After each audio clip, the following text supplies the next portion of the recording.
Mungu, hauwezi ukamwona Mungu, hauwezi ukatembea na Mungu.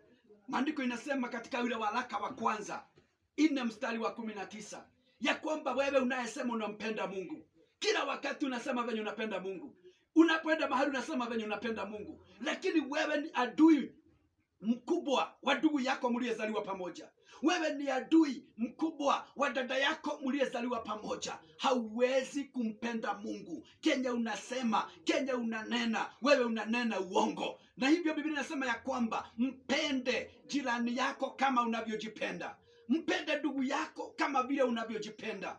Pendaneni, maana upendo, haleluya, ndiye utakayefunguliwa. Mengine yote yatafungiwa, lakini upendo ndiye utakaye fanya mtu amwone Mungu. Upendo ndiye utakaye fanya mtu aweze kuingia mbinguni. Haleluya. Biblia inasema ya kwamba ya wakati Mungu alivyotupenda sisi, kwa sababu Mungu alitupenda, akaupenda ulimwengu, akanena kuhusu venye ulimwengu ulivyo. Aliwapenda mpaka akamtoa mwanawe wa kipekee aje ili aweze kuaga kwa mwage damu. Ni kwa ajili ya mtu yule ambaye alikuwa anampenda. Wapendwa, siku ya leo nataka kunena kuhusu upendo. Nataka kuongea kwa upana ya kwamba ni vyema kumpenda mtu. Haleluya. Maana Yesu, Mungu mwenyewe alimpenda mwanadamu mpaka akafika kiwango ya kusema ya kwamba nitamtoa mwana wangu wa kipekee ili akava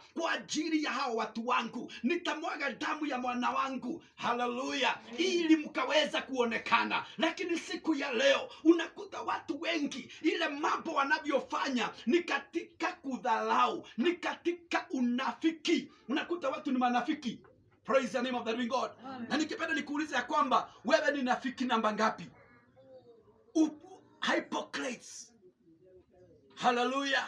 Kwa sababu wewe haupendi ndugu yako. Siku ya leo watu wamedharauliana mpaka kwa nyumba. Wanapoishi kwa nyumba, mme kwa mkewe hawawezi ongeleshana kwa vile ya kwamba wamedharauliana. Lakini wanapotoka nje wanaonyesha venye wanapendana. Hiyo sio Mungu. Mungu hawezi akaingilia pale. Mzazi na watoto, unakuta ya kwamba mzazi pale nyumbani kuna mambo inazunguka pale, hawezi kupenda watoto wake. Watoto hawapendi mzazi wao, na wanasema bado wanaenda mbinguni, bado wameokoka. Nataka nikuambie ni uongo.